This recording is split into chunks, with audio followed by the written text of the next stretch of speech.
Guys, update tayo ngayon po sa lugar na nakitaan ng ating kaibigan. Nakakalungkot po ito. Masama po ang nakita ng ating kaibigan sa lugar na yan. Dalawang uri na mayroon pong mangyayari dyan na masama.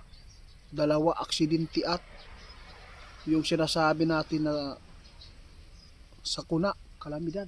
Kaibigan,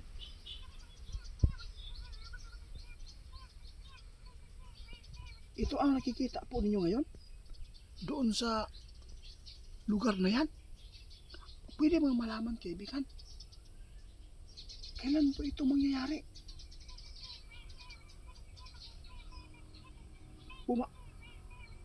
Guys, pumasok daw ito sa kanilang kaharian yung impormasyon na sana ay hindi ito magkatotoo.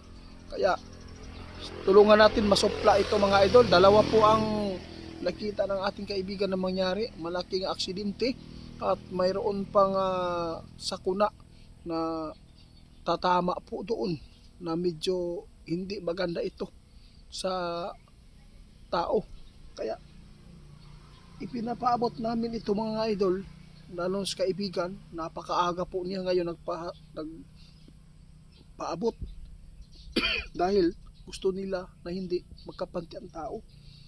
Kung mayroon man pong mga nararanasan po nyo doon, kung mayroon man kayong nasagupa na masama ang panahon, mag-ingat po kayo dahil po isa po doon sa nakitaan ng ating kaibigan na mayroon pong malaking yung sinasabi natin na landslide, no kaibigan?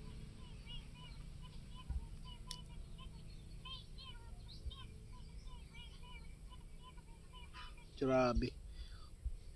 Sabi ng ating kaibigan, sana patawarin niyo po ako kung nagkamali man ako, sabi ng ating kaibigan mga idol. Pero ito man po talaga ang nakita namin. Kahit pa anong pag tingin daw nila mga idol, no?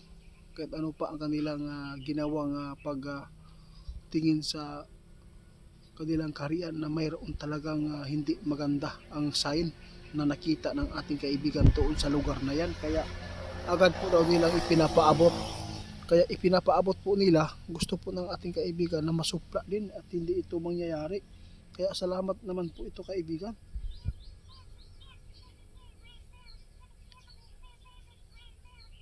Tama po kayo kaibigan, tama po kayo. Sinabi po ninyo na mas maganda po talaga na masumpa at hindi po ito mapababayaan. At maganda po talaga na maiparating po sa inyo para po matulungan natin na ano dyan, ipanalangin para yung mga tao maghinay o drive para walang mga ano talaga, para mag-ingat. Kaya kaibigan, salamat po. Wala pong problema yan kung ano man po ang mapapakinggan nila, sa kanila lang po kung magtuo sila alay, kung maniniwala sila. Kaya ito man talaga ang nakita nila mga idol, kahit ano pang pag usisa nila doon sa kanilang kaharian, ito talagang lugar na nakitaan ng ating kaibigan ngayon.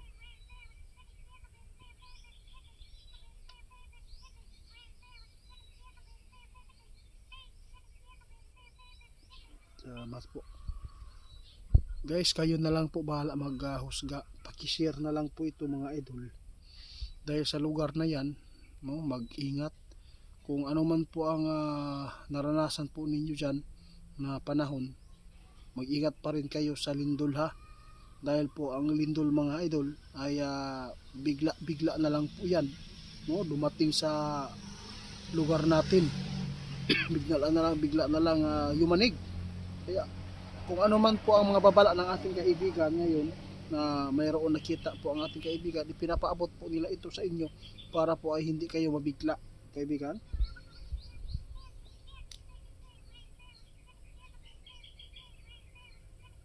Tama po kayo, napakadelikado po ang lugar na yan, sabi ng ating kaibigan, lalo na ang mga bahay nasa baba. Medyo may pagkabangin talaga, hindi lang medyo, bangin po talaga dyan. Sabi ng ating kaibigan, mag-ingat po kayo dahil kung mayroon man po daw kayo nasagupa na hindi magandang naranasan po ninyo doon na panahon, kaya mag-ingat po sa landslide at yung lindol, aksidente, dahil po ang mga trahedya mga idol, wala talagang sinasanto yan. Kaya sana po ay mayroon pong mag-share nito dyan. Kasi napakarami natin mga supporters po dyan sa lugar na yan. Grabe.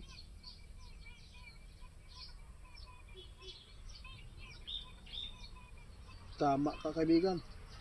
Ang ingon ni kaibigan mga idol, itong ginawa po daw nila na pagpapaabot, lalo na pag masama ang nakita nila, agad daw nila itong ipapaabot. Tinitingnan po nila, baka nagkamali din sila. No, kaya sana mga idol, mag-ingat po tayo sa araw na to. Huwag po natin hayaan na manaig ang jablo sa puso natin at sa isipan. Kailangan natin gumawa tayo ng naaayon sa Panginoon. Kaya salamat sa mga nag-request sa amin. Mag-ingat po ang lugar ng bagyo, part ng bagyo. Mag-ingat kayo sa mga sakuna, trahedya, kung sinasabi natin na aksidente, ingat kayo.